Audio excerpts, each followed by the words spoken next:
and moody. The second one has Vanilla Ice. It's time to discuss Teenage Mutant Ninja Turtles 2: Secret of the Ooze.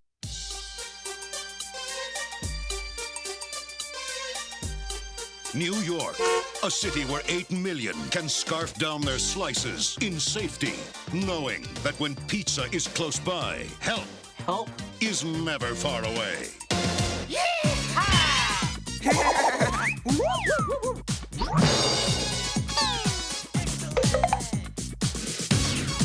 Any luck finding a new place to live yet?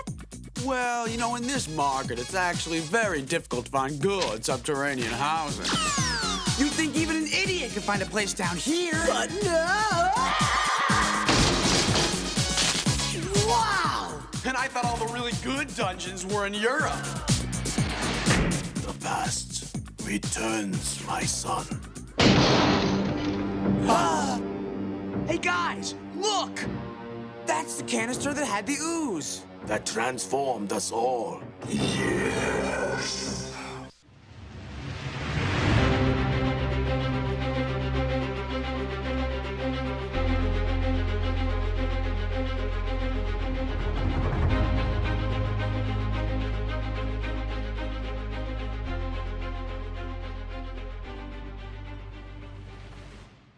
This is the Superhero Pantheon. On this podcast, we take one superhero film a week and decide whether it should be in the Pantheon, the pile of shame, or somewhere in between. My name is Jerome Cuson. You can find me on Twitter at JeromeC1985. You can find additional episodes of this podcast through Apple Podcasts, Stitcher, Spotify, and all of your favorite podcast apps through The Real World. We strongly encourage you to leave a 4 or 5 star review so as to help people discover this show and the great work that the folks at The Real World are doing. If you would like to interact with us or send feedback, you could do so in 2 ways. First, send an email to superheropantheon@gmail.com. Second, find us on Twitter at Hero Pantheon. My co-host for this week and every week will be Brian DeBrain. He can be found on Twitter at Brian DeBrain. And Brian, when people think of this movie, all I can say is, go Ninja, go Ninja, go! Yeah, this is by far, out of all the movies we've watched for this podcast and reviewed, I've watched this movie by far more than any of them. Like, probably at least 30 to 35 times now, and I swear to God, I would watch this VHS at least once a month, maybe once every other week, for a good 2 to 3 year period when this came out. So this, despite how bad this movie is in retrospect, it still has a place in my heart, but the score's not going to reflect that, obviously, but damn if I didn't enjoy watching this movie for the 37th time or whatever. But, it's a fun 90 minutes for me. It's a nostalgia trip, and goddamn did I want pizza right off the bat. You said 37? Yes. In a row, I don't know. You knew exactly where I was going with that. Great job. That's why I said 37. There are not that many notes for this movie. A lot of the notes have to do with the fact that there were some changes made. Judith Hoag was not called in to reprise her role as April O'Neil after she made complaints about the mistreatment of stunt doubles and schedule issues as they were working for 6 days a week. So, because she's a woman, we got to silence her. So she was replaced by Paige Turco. And the other thing is that this movie is significantly less violent. In fact, the Turtles are not allowed to use their weapons in this movie, and that is something that we unfortunately do not get to see because the first movie was too violent, and we can talk about all the reasons that is incorrect. The facial expressions in this movie were made slightly easier because of a larger budget. And I think the Turtles and Splinter, they generally look just as good as they did in the first one because it's still Jim Henson's crew putting it all together. The studio wanted Bebop and Rocksteady for this movie. Kevin Eastman and Peter Laird, who were the people in charge of the franchise, so to speak, and were kind of the caretakers as the creators, they were not in favor of this, so we got Toka and Razor instead, a super mutant Ninja Turtle, and a dog? A wolf, I guess? Yes, and a snapping turtle. And it's so funny because there's this little line that Shredder gives. He's like, bring me the most devious animals you can find. And he picks like a small wolf and a snapping turtle to do the job. So yeah, good job on the picking there, Captain. Alright, and finally, Ernie Reyes Jr. was Donatello's fight double in the the first Ninja Turtles movie, producers liked Reyes so much they created the role of Kino just for him to replace Casey Jones. Casey Jones, for me, is one of the best aspects of the first movie, and the way that they write Kino, I mean, he's basically he comes across, especially on this most recent rewatching, as pretty unlikable and annoying. And I know that you have a soft spot, and I will let you get into why that is the case. But for me, like from the very first line of dialogue, when he talks about when he basically fat shames that girl and says that he dreams of something thinner. I mean, that's the kind of stuff that you're getting with this movie. And there's an immaturity and a childishness to this film that certainly was not there in the first one. And I think that Kino is very much representative of that. Yeah, they really wanted to make it feel like the cartoon more so than the first movie, and it has this cartoonish kind of feel. And right off the bat, when you see Kino in that first fight sequence, when he finds the robbers in that little underground mall, and then the turtles show up, it just feels like a cartoon right off the bat, and that's it sucks, but at the same time, it's like I can't help but smile because it just I remember when I was a kid and I enjoyed it, so I get it. They change it for the kids, and like I said in in last week's podcast, like when I watched the first movie as a kid, I didn't really appreciate it as much, and I loved the second one more as a kid because it was more towards my audience. So I get it. I get the changes, but with Ernie Reyes Jr., it's cool because I didn't realize that he was Filipino at the time. And then when my parents were watching the movie with me every now and again, they would point out that he is Filipino. And then later on, he would have his own movie with Leslie Nielsen at all people called Surf Ninjas, and it's one of the most obscure '90s movies that people have heard of loosely. It's like a beach surfer movie with like ninjas, and they talk about this fantasy world called Patusan, and it's actually the Philippines that they really meant. And then it's got a bunch of Filipino characters in it, so that was really cool. And to see him here, and to see him like go on and be this big stunt choreographer in Hollywood. He's worked with The Rock in The Rundown and other movies. He's had an MTV show. So it's really cool to see him like in retrospect and looking back now. It's like no wonder I looked up to this guy and liked this character a lot because I kind of saw myself in him a little bit because he was a Filipino kid. You know what I mean? So that was really cool. And representation does matter. So for that, I mean, that's really cool. And this might be the only time we could talk about Surf Ninjas on this podcast because, goddamn, I love that movie despite how bad it is. Right. I'm really glad that Ernie Reyes Jr. has had a fantastic career. I do not think that this movie is an indictment of him as a person or even necessarily the character. I think a lot of it has to do with the writing. I think that is the biggest area where this movie suffers. I don't think the writing is very good at all. And I think anything good is kind of a residual from the first movie with kind of the stuff with Raphael and his personality shining through, the animatronics still looking pretty good. But this movie is both brighter and not as good looking, and we could talk about that in the technical scores. But when we talk about the heroes, for me, I think the Turtles are much closer. The best way I could put it is they're much broader and they're less specific when it comes to their characteristics. And we don't even get a lot of character development with any of them. We do get a little bit of Donatello kind of questioning where they came from and thinking about their identities, but that's not something that's really explored. And I have to wonder if this was kind of in keeping with the themes of the first one, if that's something that would have been explored. You again have Raphael being put in a similar situation, not nearly in as much danger, but he is captured and the other turtles have to rescue him this time as opposed to him being beaten to a pulp and having to be put in a bathtub so he can recover. Splinter is mean in this movie. I don't know if you got that impression, but he's just a dick most of the time. I think he's just being that kind of father figure, you know what I mean? Because, I mean, it's obvious the Turtles are kind of slacking. It's been a year since they defeated the Shredder, and they're still being immature, childish. I think they're 16 by now, right? So he's got them doing backflips throughout the whole movie because they give as like a disciplinary action. So I get it. He's trying to be that parent role. They kind of de-emphasize the fact that he's not going to be there much longer. I guess they just wanted to get rid of that aspect because they just abandoned that completely. But I do feel like we kind of didn't mention this in the last week's podcast either, but I felt like Corey Feldman did a great job as the voice for Donatello, and him not being in this one, he comes back in the third one, but him not being the voice of Donatello kind of takes it away from me a little bit, and that kind of hurts the score a little bit for me. Because this version of Donatello, he just seems like a jokester, and he does have his moments when he's trying to figure out their past, but they really don't like emphasize it a lot because they kind of just brush over it and just accept the fact that they were kind of an accident.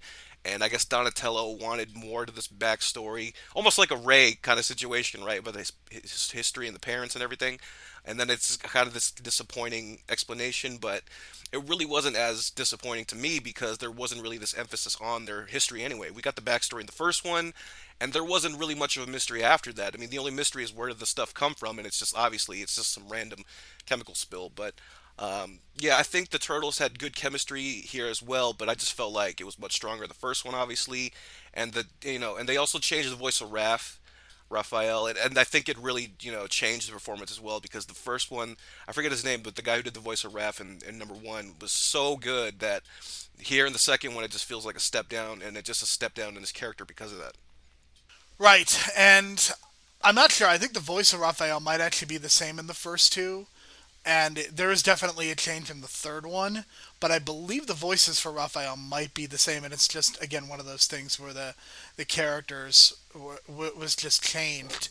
I think one of the issues is, and I don't think this is a Paige Turco issue, but April really doesn't have a whole lot to do in this movie, even compared to the first movie. She is not in any of the battles, which is really strange. I guess that was kind of hard to write. She becomes much more involved in the third one, for better or for worse. And I am not particularly a fan of Kino in this movie, so it's really hard for me to talk about this in a positive light. And as we've been discussing this, it's really hard for me to justify giving this anything higher than a five. I'm gonna go with a six just because of my love for Kino and everything, but it's such a different movie without Judith Hogue. I feel like it's such a different April O'Neil. She's such a background character in this one. She's so much more involved in the first one, and it sucks. And no, it's nothing against the new April O'Neil that replaced her. It's just like like they knew that it was a change in the actor, so I guess they just de-emphasized her role or whatever. But it just felt like a complete lacking in that area because she was so good in the first one and she was so central to the plot. In this one, she's just kind of there to kind of like fill some gaps and stuff like that. Right, and one of the things that I think is really funny about just her is her apartment and her wardrobe feel very 1991. Totally. And then it's just so funny that like her neighbors are just so like I don't know. The neighbors just seem like upper class New Yorker. You know what I mean? That vibe of that era. It's just like that whole apartment building that she's living in. It's just so 1991. And then the whole idea of like, hey, you got to stop doing aerobics at 2 in the morning or whatever. And it's just the turtles. But just the idea of using the word aerobics instead of working out. That's such a 91 thing. And what makes this all the more fascinating is clearly that raise that she got at the end of Turtles 1 is paying off because we see that she both has her own office and this really nice apartment, but Charles is nowhere to be seen. Totally, and they cut Danny out too, so that kind of shows you that those characters were kind of just, disposable. But I guess they used Kino in that pseudo Danny role and combined it with Casey Jones. And again, the lack of Casey Jones obviously hurts the score because he was a crucial part of that score in part one. So it's some things that are lacking and missing, and I get why they did it. It's for the kids this time, less actiony, but it does hurt the overall hero score. Let's talk about the villains. The Foot are in a garbage dump, which is quite appropriate given how much they succeed in this movie. They are real jobbers in this movie, even more so than the first one. Shredder is looking for vengeance and not much else, and I think that kind of hurts the villain score for me because there's almost nothing to Shredder beyond just I want to kill the turtles and Splinter. Toka and Razor, they are babies. They are mentioned as being babies. They have very little pathos and very little motivation as to what's going on. Tatsu is just as much of a character in this one as he was in the first one. There really isn't a whole lot of difference except for the fact that he gets beaten up in the end. And of course, Super Shredder is played by Kevin Nash. Had to point that out. Contractually obligated to point that out. Yeah, this is such a step down, man. That mystique and badass feel that he had in the first one for Shredder, completely out the window. And I want to assume that they just didn't have him, because this takes place a year after the first one, supposedly. I don't know if it takes place a year after the first one. Could Shredder be in the garbage dump for a year? I think that scene probably takes place at a sequence, and they didn't just think about it at the time. They probably should have placed the title card, a few days after the events of the first one. But every description I read of the second one says it takes place like a year later.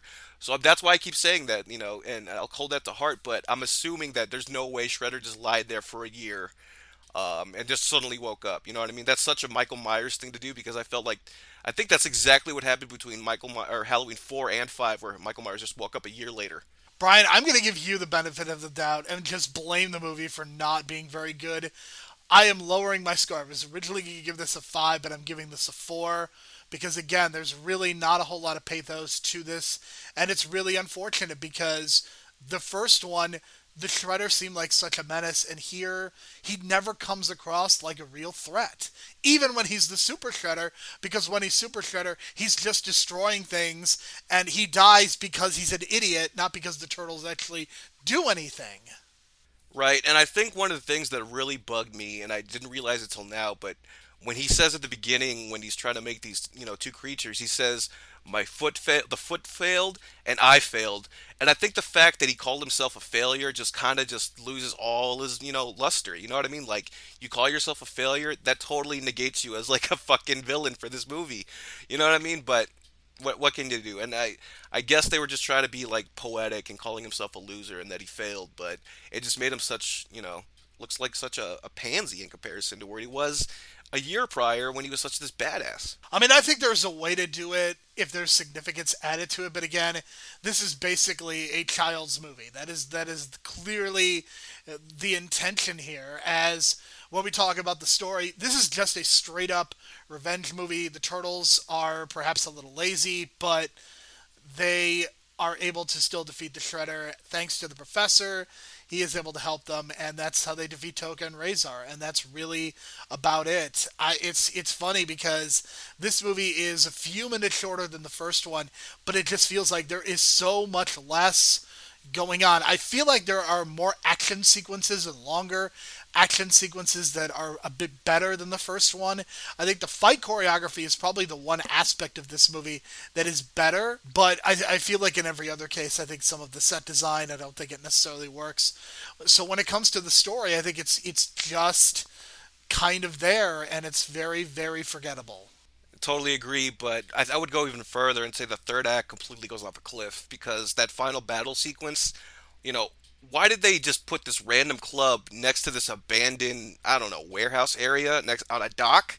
You know what I mean? It's just like, what the hell's going on? And they just randomly end up in a club and expose their identities to like hundreds of people, right? With Vanilla Ice in the background, just and not only that, just like Vanilla Ice was singing a song, but the fact that he started seeing like Ninja Turtles fight in front of him, he started to. It looks like he came up with his own lyrics at the on the fly, which is totally not the Vanilla Ice way to do it because Vanilla Ice is no, he's not nearly as talented as that. Probably Eminem could do something like that, but not Vanilla Ice. So that third act is just wild, man, and the fact that like. So Shredder ends up taking the ooze, like a small vial, right? So he's supposed to grow big and strong, and it's supposed to take time. But hey, A, it happens in like 30 seconds, and B, he grew like I don't know spikes on his actual costume. So I guess the ooze actually affects clothing as well because his costume grew like an extra 6 spikes. Did you notice that? It's pretty bizarre, and I think that third act really is a disaster. The way that they defeat Toka and Razor. I mean, I guess a lot of this has to do with the fact that the first one was so violent, so they were clearly trying to get away from some of that violence. So they really couldn't just kill Toka and Razor. They couldn't kill the Shredder. That's why I think you ended up with a third act that was such a mess.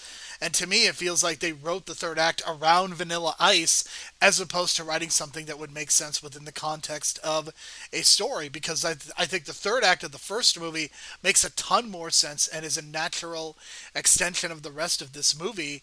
And for this movie, I mean, my goodness, it just does not work at all. I came up with a score of 4. Yeah, that's my score as well. I wanted to give it a little more just because, like the little things that they would go back to in the history and the secret of the ooze and all that kind of thing. But that third act, man, just makes no sense. And I can't help but think, like, what if, one of the turtles accidentally ate one of those donuts? Would they turn into a baby as well? Who knows? Would the turtles be really dumb enough to eat one of those donuts? Because I feel like that's not something that would happen. Michelangelo totally would. I don't know, man. Even Michelangelo's not that dumb. Man, I feel like he would just not pay attention and Yeah, they also did this little thing where I don't know if you noticed, but they accidentally dropped a piece of pizza in the vial or the concoction that they're giving these two creatures so they can go back to normal. But again, just little things like that just make no sense. See, when I watched that and he drops the pizza and then the professor talks about the fact that they have to ingest it, I read that as because the pizza fill in, that's why Toka and Razor have to eat it and they can't be sprayed. Wow, I never thought of that. Ah, that's great. I mean, I don't even know if that's accurate, but like ever since I first saw this movie when I was like 7 years old, that is always how I read that moment. Incredible, incredible. I always thought they just had to always had to ingest it, and the pizza thing, like fucked up the whole thing. Is just that's why they had to add like CO2 at the end and give them like that fire extinguisher shit. But man, what a way to interpret that weird scene. I mean, I don't even know if I'm right. I could very easily just be talking out of my ass, but please send us a tweet at Hero Pantheon if you have any theories as to how the chemical works at the end. The technical aspects, I still think the turtles look very good, but I think everything is much brighter, and this feels like a product of the 90s. I think the first Turtle movie, I think it feels like this dark, gritty New York crime movie that could exist in the 70s, the 80s, or the 90s. This is something that could only exist in the 90s. All you have to do is look at the costumes, look at the apartments, look at the fact that Vanilla Ice is here. Vanilla Ice very much dates this. The score is fine. I think it repeats a lot of the themes from the first movie, but I think it's just okay. I came up with a score of 6 because I still think the Turtles and Splinter still look good enough for me to justify giving this a 6. Same score as well, but I just feel like you can kind of tell by the end of the movie that the suits are getting a little worn out because like in the first movie you don't notice like the stretch marks of the suit on the arm areas and stuff, and I started to notice that towards the end of the movie. And then I noticed like the suits are just a little different, and there's not a lot as much detail on Splinter. I notice as well, and that gets far worse in the third one. Trust me. But I start to notice like these little things that kind of take away from the suit. And I know they had a bigger budget, but I feel like there's still something missing, and by the end of it, it starts to look worn out, kind of thing. It's almost like you're watching one of the older Godzilla movies where the suit's starting to wear out, and you kind of see the creases and like the folds and stuff because they keep wearing it over and over. So that's kind of where I lie in that area. But of course, the score's fine, and "Go Ninja, Go Ninja, Go" is a song that's gonna get stuck in your head no matter what, despite how you feel about Vanilla Ice. So, solid 6 for me. Could have been way better if they took the time to do it, but they were in a rush. This was 1 year after the original, and they had an audience to fill with kids. So Well, I think one of the issues that you mentioned with the suits, because of the brighter lighting, I wonder if that is perhaps why you were able to notice that. Maybe you would have noticed it in the first one if you could see everything much better. But so much of the first movie is at night, then you don't really notice it.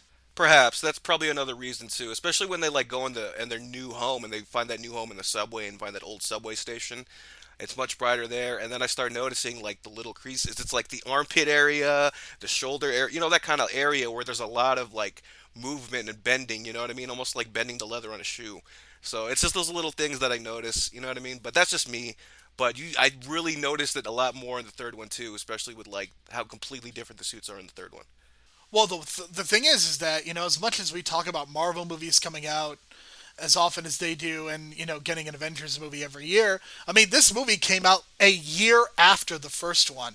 So that may also be a contributing factor. And I think the legacy of this movie, I think that this is a clear step down. Thanks to the angry parents, this is still a fun movie in spots. I think it's pretty watchable, even though it's not great. It still made a fair amount of money. I don't know if Go Ninja Go Ninja Go is a positive or a negative. My legacy score is a 5. See, this is weird, man, because I feel like the phrase itself, the secret of the ooze, is kind of like this pop culture thing that is in a lot of geeks' minds. You know what I mean? It's still there, and there's still jokes about it. There's a PWG show named after it. There's always like this like joke too. Like every time there's a sequel coming out, people always go like, whatever two, Electric Boogaloo, or whatever two, Secret of the Ooze. I feel like it's one of those like jokes about sequels, right? And Vanilla Ice with the whole Go Ninja Go thing, like that's still like a lot of people remember that aspect of this movie. I almost feel like more people, like casual fans, remembered number two because of the Go Ninja Go and the Vanilla Ice stuff and all that kind of thing. And I feel like they remember this movie more than the first one a little bit. And the diehards, who really know, love the first one more like we do. But it just feels like number two is like the one that a lot of people kind of call back to. Tokar and Razor, a lot of people remember, and the whole thing with Vanilla Ice. So I'm gonna go with a seven. And I know that sounds kind of strange, but I just feel like there's a lot of pop culture memories in this movie and nostalgia that a lot of people remember and still still people refer to like The Secret of the Ooze as like a thing. Like that's probably a shirt that's a popular shirt. For sure. And I this was a really tough movie for me to evaluate because I loved it when I was 6 or 7 years old, but at the age of 34, I certainly cannot say that this is a great movie. My total score is a 24. Mine's a 26. So the total score is 50, and that is 23 points lower than our review of Teenage Mutant Ninja Turtles, the first one. And I think it's obvious why. I think that even though this movie had a bigger budget, in some ways the filmmaking doesn't feel as crisp. There are some issues with the score. I think there are significant issues with the writing. I don't think the jokes are as good. And I think that the characters becoming more broader ultimately hurt this movie and prevent it from being the kind of sequel that betters on the first one. Yeah, and it's a little disappointing looking back now, but God help us, man. Like we said, we watched this over and over and over. So for a child's mind, yeah, it works. For an hour and 25-minute movie, it's great to put on and have your kid just sit there and just shut up for 90 minutes. All right, let's get to the burning questions. Would this movie have been better with Bebop and Rocksteady? I've been thinking about this a lot, and I want to say no, because if you do Bebop and Rocksteady, you have to establish the two main humans, who they are, before the transformation. So that would have taken another couple minutes to establish and build up. And then you almost got like that Bulk and Skull, type of duo, from the Power Rangers. It's kind of like that, but, they end up being monsters or whatever. But you would have had to take the time to do all that and then explain how they can talk while others can't talk, and the other two couldn't talk. It's just kind of weird. So I'm glad they kind of went away from that. Well, thankfully, Teenage Mutant Ninja Turtles Out of the Shadows will address these issues, and they will satiate you. Did you realize the actor playing Shredder was different in the second movie compared to the first one? Not until years ago, man, because you don't really notice that stuff as a kid. But the way they covered it up, and if you're watching this and you're a parent and a kid, you're not going to notice. You know what I mean? Unless you're looking through at the details like we do, then you'll really notice. And you'll also notice how like it's a different performance, and it's just like it's not nearly as badass. So watching it back to back, you can clearly tell it's two different actors. I'll be honest, I did not realize it was a different Shredder until I did the research for this podcast. And maybe that makes me a bad podcaster, but I thought the problem was in the writing. I didn't think that. I mean, he sounded very similar, and I didn't think the performance was that different. But clearly, I was wrong. Is Kino a cousin Oliver? I see what you did there, because who was the voice of Michelangelo? You're gonna tell me. I know you want to. Okay, he's cousin Oliver. Ryan, is it Ryan Riggle? I want to say, or Robbie Riggle. I think it's Robbie Riggle, but he's always been the voice for all three movies as Michelangelo, and he did play cousin Oliver on the Brady Bunch. So I get the reference, and yeah, I'll admit it. He's a cousin Oliver, or Poochie from The Simpsons. Kind of similar thing going on. They just added him, and he never comes back. So yes, I agree. So where did Kino go on a ship and go back to his home planet? Is that how this works? Yeah, and then he switched spots with Casey Jones at the beginning of the third one. For sure. How badly did you want pizza after the opening scene? Oh my god. Okay, so every time I watched this movie as a kid, that first 5 minutes, I would always ask my parents to order pizza, and they'd always tell me no. Maybe sometimes I would get one, but god damn. You know what I mean? Like, and we always used to order from a local spot that was near us. It was called Guido's. I didn't really get into the whole Pizza Hut Domino's thing till later on, but when we moved, obviously. But god damn, man, that it's all local pizza too, and the way it just looks so good. And from what I've heard, and New York does have the best pizza. And Whoa, whoa, whoa, whoa, whoa, whoa, whoa, whoa, whoa, whoa, whoa. okay, that's what I've heard. Okay, Listen, New York is certainly very good pizza. It is certainly better than Memphis or Los Angeles. I don't know if it's better than Chicago, But New York is pretty great, and the pizza looked pretty great, and I really wanted pizza then, and I kind of want it now. Yeah, and the fact that like no one makes those big heavy slices anymore unless you go to like a real local spot where it's like cost by the slice. You really don't get that anymore, man. And those were some giant ass slices with extra cheese and God, mom and pop style. Ugh, love it. What is your favorite pizza place? Okay, so it's right now. It's near my house. It's about a mile away. It's called Raz Little Italy. It's a mom and pop spot. It's very reasonable. It's cheap, and goddamn, like I've introduced that spot to a bunch of people during like UFC pay-per-views and WWE pay-per-views and get-togethers, and man, I've converted a bunch of people. So if you're ever in the Los Angeles area, close to me in the San Fernando Valley, West Hills kind of area, Raz Little Italy, love them. Mine is there's a local place in Chicago called Mama Luna's, and that is the pizza place that I have been really loving when I'm in Chicago lately. That is the place I go. In Memphis, there is only one truly good pizza place, and fittingly, it is a New York style place called Little Italy. So those are my two recommendations. But really, if you're in Chicago, there's a bajillion pizza places that you go to. If you go to Domino's and you go to Pizza Hut, you should be ashamed. Little Caesars, I'll accept. $5 hot and ready, I get it. But if it's Pizza Hut or Domino's, that is not acceptable. I think we agree there, but you know, the other day when I saw Ninja Turtles 1, I did order Pizza Hut, and I'm not afraid because I had 50% off coupon, so there you go. And it was stuffed crust.